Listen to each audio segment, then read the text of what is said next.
हाय दोस्तों, जय हिंद। आज के इस वीडियो में हम ट्रांसफार्मर से रिलेटेड बात करेंगे। दोस्तों, ट्रांसफार्मर को ट्रांसफार्मर, एक्समर एंड पैरामीटर इन तीन नामों से जाना जाता है। दोस्तों, ट्रांसफार्मर के इस वीडियो में हम ट्रांसफार्मर से रिलेटेड 3 पॉइंट पर डिस्कस करेंगे।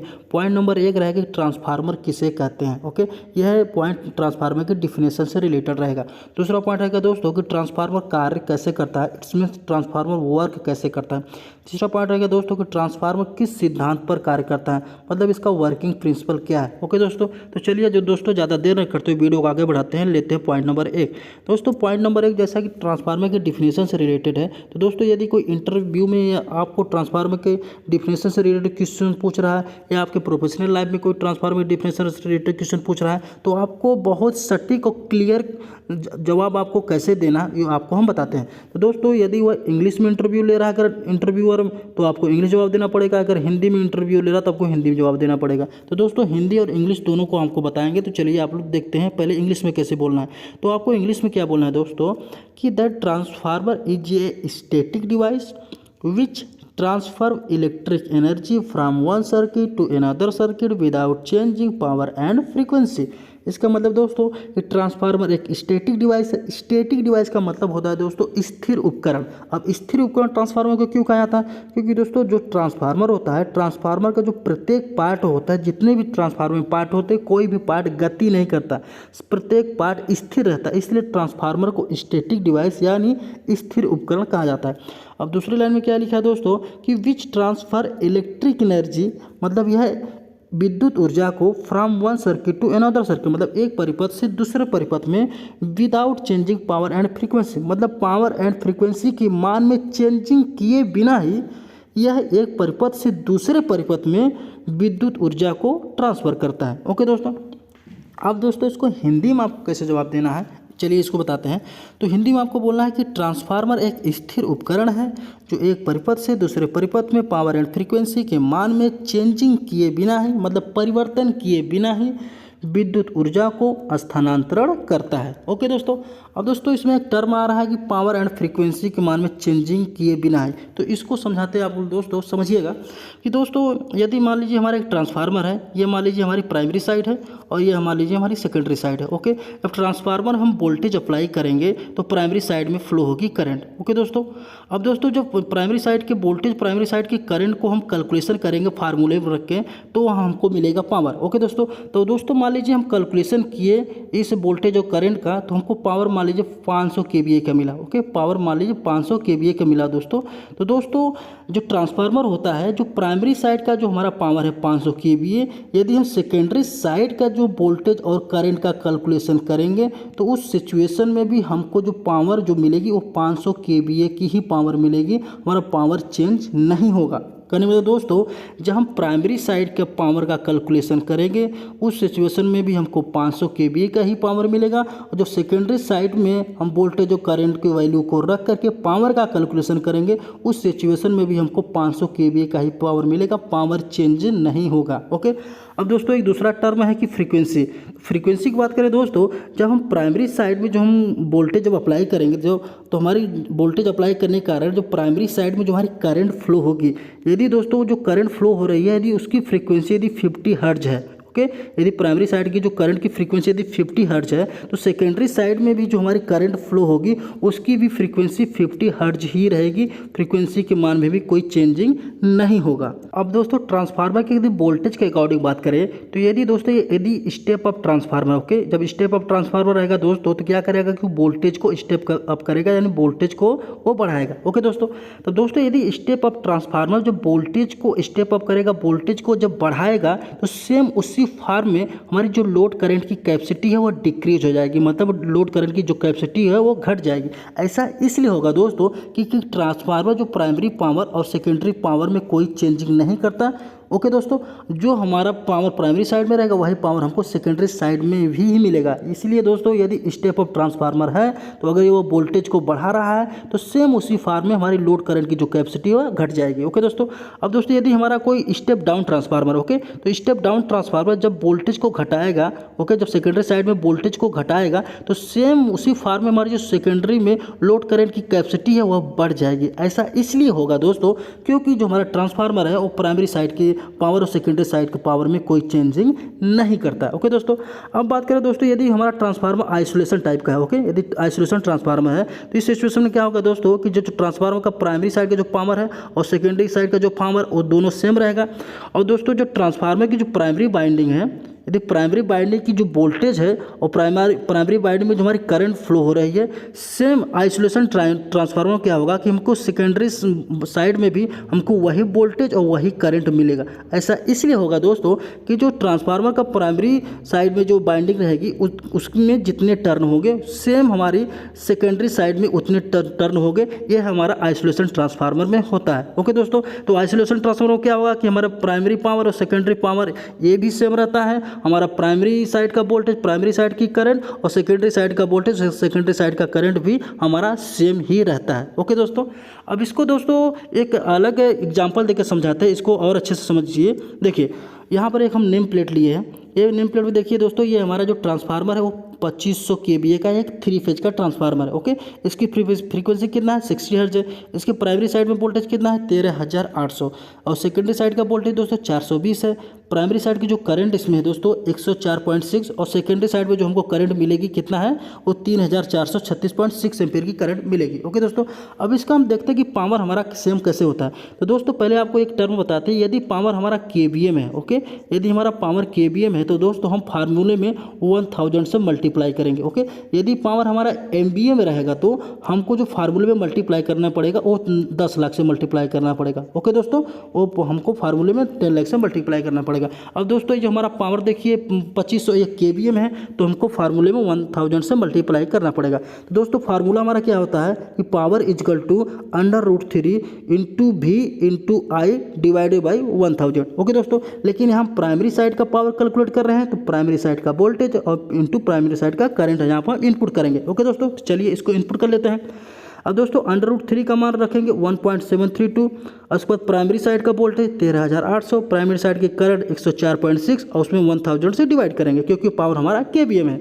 अब दोस्तों जब इस वैल्यू को हम कैलकुलेट करेंगे तो हमारी ये वैल्यू आ जाएगी। ओके, उसमें 1000 का मल्टीप्लाई करेंगे तो हमारी ये वैल्यू आ जाएगी। अब ये वैल्यू दोस्तों हम राउंड फिगर में इसको 2500 लिख सकते हैं और ये हमारा पावर kVA में इसलिए 2500 kVA। ओके दोस्तों, अब सेकेंडरी साइड का पावर हम कैलकुलेट करेंगे। जब सेकेंडरी साइड का दोस्तों हम पावर कैलकुलेट करेंगे तो फार्मूले में हम सेकेंडरी साइड का वोल्टेज और सेकेंडरी साइड के करंट को इनपुट करेंगे। ओके दोस्तों, चलिए इनपुट कर लेते हैं। तो दोस्तों √3 का मान 1.732, सेकेंडरी साइड का जो वोल्टेज है 420, सेकेंडरी साइड की जो करंट है दोस्तों कितना है 3436.6 एम्पियर, उसमें 1000 का हम डिवाइड करेंगे। अब दोस्तों जब इस वैल्यू को हम कैलकुलेट करेंगे तो हमारी ये वैल्यू आ जाएगी। उसमें 1000 का हम जब डिवाइड करेंगे तो हमारी ये वैल्यू आ जाएगी। ओके दोस्तों, अब इस वैल्यू को हम राउंड फिगर में 2500 के आसपास लिख सकते हैं और हमारा पावर kVA में तो यहाँ पर हम kVA लिख दिए। अब दोस्तों यहाँ पर आप देख सकते हैं प्राइमरी साइड का पावर हमारा 2500 kVA और सेकेंडरी साइड का पावर भी हमको 2500 kVA का ही मिल रहा है। इसलिए दोस्तों ट्रांसफार्मर पावर को चेंज नहीं करता, जो पावर प्राइमरी साइड में रहेगा वही पावर हमको सेकेंडरी साइड में मिलेगा। अब दोस्तों अगर फ्रीक्वेंसी की बात करें दोस्तों, यहाँ पर फ्रीक्वेंसी देख रहे 60 हर्ट्ज है, तो यदि प्राइमरी साइड की दोस्तों जो करंट की फ्रीक्वेंसी है हमारी 60 हर्ट्ज है तो हमको सेकेंडरी साइड में जो करंट की जो फ्रीक्वेंसी मिलेगी दोस्तों वह भी उसकी फ्रीक्वेंसी भी 60 हर्ट्ज ही रहेगी। ओके दोस्तों, क्लियर हुआ। चलिए अब पॉइंट नंबर दूसरा लेते हैं।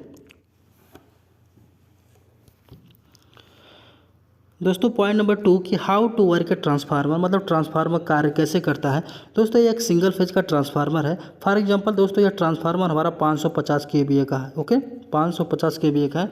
प्राइमरी साइड में हम 11 kV का वोल्टेज अप्लाई कर रहे हैं और सेकेंडरी साइड से हमको 420 वोल्टेज मिल रहा है। दोस्तों ये एक स्टेप डाउन ट्रांसफार्मर है। ओके दोस्तों, चलिए अब देखते हैं कि ट्रांसफार्मर हमारा वर्क कैसे करता है। सेकेंडरी साइड में हमारा इंड्यूस ईएमएफ होता है वो हमको कैसे प्राप्त होता है। ओके, तो दोस्तों जब इस ब्रेकर को हम क्लोज करेंगे तो हमारी जो प्राइमरी साइड की बाइंडिंग है उस प्राइमरी साइड बाइंडिंग में हमारा 11 kV का वोल्टेज अप्लाई हो जाएगा। ओके दोस्तों, अब यदि दोस्तों हमारा ट्रांसफार्मर 550 kVA का हो, ओके, तो यदि प्राइमरी साइड में हम 11 kV का वोल्टेज अप्लाई करें तो प्राइमरी साइड में दोस्तों 50 एम्पियर की करंट फ्लो होगी। अब 50 एम्पियर की करंट कहाँ से आई दोस्तों जब पावर के फार्मूले में सिंगल फेज ट्रांसफार्मर के पावर के फार्मूले में दोस्तों 550 kVA का पावर रखकर 11 kV का वोल्टेज रखकर दोस्तों आप करंट निकालेंगे तो आपको 50 एम्पीयर की करंट मिलेगी। ओके दोस्तों, अब दोस्तों चलिए आगे बताते हैं कि जब इस ब्रेकर को हम क्लोज करेंगे दोस्तों तो 11,000 वोल्टेज हमारी इस प्राइमरी वाइंडिंग को मिलेगी। ओके, सर्किट कंप्लीट होगी तो करंट फ्लो होगी। जब दोस्तों हमारी करंट फ्लो होगी तो दोस्तों जहाँ से हमारी करंट इन होगी वह हमारा पोल बनेगा N, और जहाँ से करंट आउट होगी वह पोल हमारा बनेगा S। सेम दोस्तों इस इमेज में आप देख सकते हैं, जहाँ से हमारी करंट इन हो रही है वह पोल हमारा N बन रहा है, जहाँ से करंट हमारी आउट हो रही है वह पोल हमारा S बन रहा है। ओके, अब दोस्तों जब इसमें से AC करंट हमारी चलेगी तो इस कॉइल के चारों तरफ एक इलेक्ट्रोमैग्नेटिक फील्ड का निर्माण होगा। ओके दोस्तों, अब करंट AC होने के कारण इस कॉइल की तरफ जो चारों तरफ इलेक्ट्रोमैग्नेटिक फील्ड जनरेट हो रहा है वह भी वेरिएबल टाइप का होगा, मतलब परिवर्तनीय मैग्नेटिक फील्ड होगा। ओके दोस्तों, अब परिवर्तनीय मैग्नेटिक फील्ड क्यों होगा दोस्तों? अब दोस्तों यहाँ पर हमारी जो करंट हमने यहाँ बह रही है वह AC है। अब AC सप्लाई की होती है फ्रीक्वेंसी, फॉर एग्जांपल माना दोस्तों AC सप्लाई की जो फ्रीक्वेंसी हमारी है 50 हर्ट्ज है। ओके, जो हमारी करंट फ्लो हो रही है इस कॉइल में से मान लीजिए इसकी फ्रीक्वेंसी 50 हर्ट्ज है, तो यह 1 सेकेंड में दोस्तों 50 टाइम हमारी जो करंट है 50 टाइम पॉजिटिव और 50 टाइम निगेटिव अपना डायरेक्शन चेंज करती है फ्रीक्वेंसी होने के कारण। यदि 50 हर्ट्ज है तो 50 टाइम पॉजिटिव 50 टाइम निगेटिव अपना डायरेक्शन चेंज करेगी। अब दोस्तों जब AC करंट के कारण जो हमारा करंट डायरेक्शन चेंज करेगी तो इसके कारण दोस्तों जो इलेक्ट्रोमैग्नेटिक फील्ड इस कॉइल के चारों तरफ प्रोड्यूस हो रहा है वह भी परिवर्तनीय होगा, मतलब वेरिएबल टाइप का होगा। ओके दोस्तों, अब दोस्तों जो वेरिएबल टाइप का मैग्नेटिक फील्ड जो सेकेंडरी बाइंडिंग से जब सेकेंडरी बाइंडिंग से लिंक करेगा तो दोस्तों सेकेंडरी बाइंडिंग उस फ्लक्स को कट करेगी। दोस्तों जब परिवर्तनीय मैग्नेटिक फील्ड को जो सेकेंडरी बाइंडिंग कट करेगी तो सेकेंडरी साइड में दोस्तों एक इंड्यूस EMF पैदा हो जाता है। ओके दोस्तों, अब दोस्तों सेकेंडरी साइड में हमारा इंड्यूस EMF पैदा हुआ, यह किसने बताया, यह कैसे पता चला कि सेकेंडरी साइड में इंड्यूस EMF पैदा हो जाएगा यदि फ्लक्स को कट करेगा तो दोस्तों इसके लिए हमारे जो फैराडे वैज्ञानिक थे उन्होंने 2 नियम दिए थे। पहले नियम में उन्होंने 2 टर्म दिए थे और दूसरे नियम में उन्होंने 1 टर्म दिए थे। तो पहले नियम में जो पहला टर्म उन्होंने क्या बताया कि दोस्तों यदि हम चालक को स्थिर रख दें, चालक को हम गति न करें, चालक को हम स्थिर रख दें और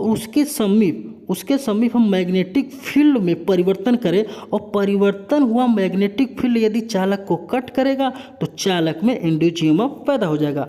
और दूसरे टर्म में क्या बताएं दोस्तों, पहले नियम के दूसरे टर्म में कि यदि हम मैग्नेटिक फील्ड को ही स्थिर रख दें और चालक को उस मैग्नेटिक स्थिर फील्ड के समीप गति करे और जो हमारा चालक है वो स्थिर मैग्नेटिक फील्ड को यदि कट करेगा तो उस सिचुएशन में भी हमारा चालक में इंड्यूस EMF पैदा हो जाएगा। ओके दोस्तों, और उन्होंने दूसरा जो नियम बताया था, दूसरा नियम उन्होंने क्या बताया कि जो हमारा जो चालक है, यह जो चालक अगर जितना अधिक मैग्नेटिक फील्ड से कट होगा उतना अधिक इस चालक में वोल्टेज पैदा होगा। और उन्होंने एक और बात बताई कि यदि हम चालक के टर्न को बढ़ा दें, यदि चालक के टर्नों की संख्या बढ़ा दें तो नंबर ऑफ टर्न बढ़ने के कारण नंबर ऑफ जो टर्न है वो अधिक फ्लक्स को कट करेंगे, जिसके कारण हमारा जो चालक में जो वोल्टेज पैदा होगा वो अधिक पैदा होगा। ओके दोस्तों, इसीलिए दोस्तों जो हमारी सेकेंडरी वाइंडिंग है वो कॉइल के रूप में बनाई जाती है। अब इस सिचुएशन में ट्रांसफार्मर की सिचुएशन में क्या हो रहा है दोस्तों कि हमारा जो सेकेंडरी साइड का जो बाइंडिंग हुआ स्थिर है। ओके, प्राइमरी साइड के जो बाइंडिंग में जो हमारा इलेक्ट्रोमैग्नेटिक फील्ड प्रोड्यूस हो रहा है वह वेरिएबल टाइप का है या परिवर्तनीय टाइप का है। तो परिवर्तनीय मैग्नेटिक फील्ड यानी वेरिएबल मैग्नेटिक फील्ड जब सेकेंडरी बाइंडिंग से लिंक कर रहा है तो सेकेंडरी बाइंडिंग को कट कर रहा है। तो सेकेंडरी बाइंडिंग को दोस्तों कट कर रहा है तो सेकेंडरी बाइंडिंग में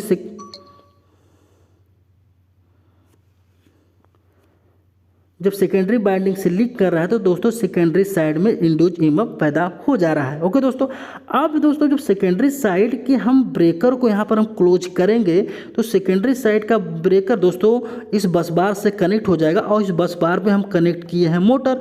यह मोटर जब चलेगी दोस्तों तो सेकेंडरी साइड में भी करंट फ्लो होनी चालू हो जाएगी। अब दोस्तों बात करें कि यदि हम प्राइमरी साइड में हम 11 kV का वोल्टेज अप्लाई किए, प्राइमरी साइड में हम 11 kV का वोल्टेज अप्लाई किए, जिसके कारण प्राइमरी साइड में जो करंट हमारी 50 एम्पीयर चल रही है और सेकेंडरी साइड में हमको 420 वोल्टेज मिल रहा है। तो दोस्तों अब सेकेंडरी साइड से हम कितने करंट का लोड जोड़ सकते हैं, यह कैसे पता चलेगा दोस्तों? तो पावर के फार्मूले हम कैलकुलेशन करके हम पता कर लेंगे। तो दोस्तों पावर के फार्मूले जो कैलकुलेशन करेंगे तो आपको 1309 एम्पीयर की करंट मिलेगी, यानी 1309 एम्पीयर तक का लोड आप सेकेंडरी साइड से जोड़ सकते हैं, यानी कनेक्ट कर सकते हैं। दोस्तों जब 1309 एम्पीयर का लोड आप सेकेंडरी साइड से जोड़ेंगे तो ट्रांसफार्मर पूरा फुल लोड पे रहेगा। ओके, तो दोस्तों कभी भी ट्रांसफार्मर को फुल लोड पे नहीं चलाया जाता, 10 से 15% या 20% ट्रांसफार्मर को मार्जिन रखा जाता है। इसलिए दोस्तों ट्रांसफार्मर को 80 या 85% लोड ही कनेक्ट किया जाता है। ओके दोस्तों, अब यह क्लियर हो गया दोस्तों। चलिए अब इसके अगले पॉइंट की बात करते हैं। अगला पॉइंट दोस्तों है यह है कि वर्किंग प्रिंसिपल ऑफ ट्रांसफार्मर, मतलब ट्रांसफार्मर किसके सिद्धांत पर कार्य करता है। ओके दोस्तों, तो दोस्तों इसको समझिएगा, बहुत ही इंटरेस्टिंग है यह कि transformer work based on Faraday electromagnetic induction forms of mutual induction, मतलब ट्रांसफार्मर फैराडे के इलेक्ट्रोमैग्नेटिक इंडक्शन के बेस पर, मतलब उनके आधार पर म्यूचुअल इंडक्शन के सिद्धांत पर कार्य करता है। ओके दोस्तों, अब कहने का मतलब दोस्तों यहाँ पर इलेक्ट्रोमैग्नेटिक इंडक्शन और म्यूचुअल इंडक्शन का क्या क्या रोल है, इसको आपको हम समझा देते हैं।